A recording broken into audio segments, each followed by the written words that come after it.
All right. So I see a lot of videos of people going into the trucking industry and then quitting. Most truck drivers are people who are trying to become truck drivers because you aren't a truck driver for real till you done been out there 6 months to a year and you really got to swing the hang of things. But most new truckers, new people, I'll say they quit because they soft.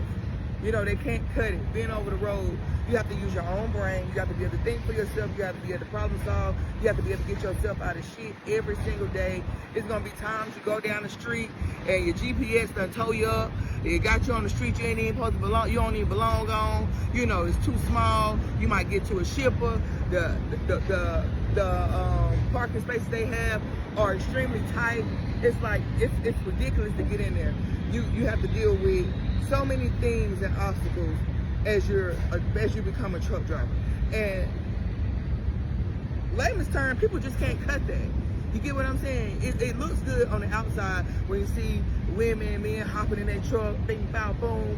You see them fly, you see them get money, you see them with their nice houses, their nice cars and things like that.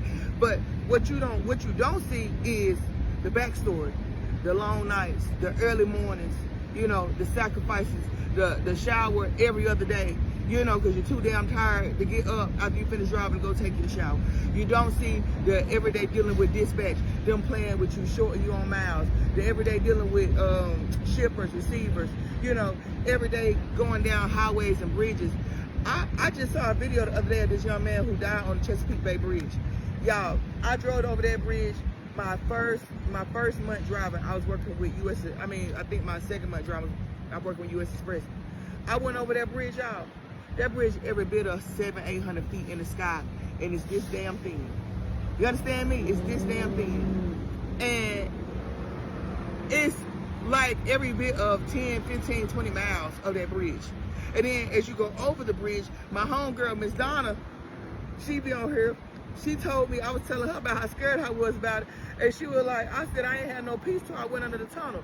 She said, you know, when you went under that tunnel, you was under the ocean, right? I was like, are you freaking kidding me? What the hell? You know, it's a lot of shit when it comes to trucking. So when you see people get on there and they be like, oh, I'm quitting. I just turned my truck in. Trucking ain't for me. You're right, it ain't for you, baby, because you're a little too weak for you to be out here. Because to be out here, baby, you got to be independent. You got to be a thinker. You got to be mentally strong, emotionally strong. And if you ain't nan four of them, baby, if you missing any of those four characteristics, even one, your ass ain't going to cut it. It ain't going to work out for you. You heard me? So it's like most people quit because they can't cut it. They ain't meant for it. So don't look at somebody else trying to be like, oh, they quit. Oh, this might not be for me. No, baby, it wasn't for them. You might get out here and be knucking and bucking and moving and shaking and shucking and jiving. You know what I'm saying? You might get out here and do your big one. You know what I mean? So don't look at other people's journey and say this ain't for you because somebody else failed. You get what I'm saying? Because, hell, working in a restaurant ain't for me. I ain't dealing with no ungrateful people who keep telling me, sending me back every 3 minutes, talking about the steak supposed to be medium well done, and you know, the soda off, and the macaroni and cheese ain't right, and you done ate the whole meal, 80% of the meal, then the last 20% of the meal, you want to send it back, you want something different, you want something new, only leave me a $4 tip. Oh no, baby, I ain't going for it. So everybody ain't cut out for everything. You get what I'm saying? I'm not like nursing. I would have loved to become a nurse, but the long hours they pull, and y'all see how rude them nurses are? Them mugs be under stress. So it's like, just because it didn't work for somebody else don't mean it ain't work for you. And most of the people who get out here and they go home, it's simply because, come here, let me tell you something. They couldn't cut it.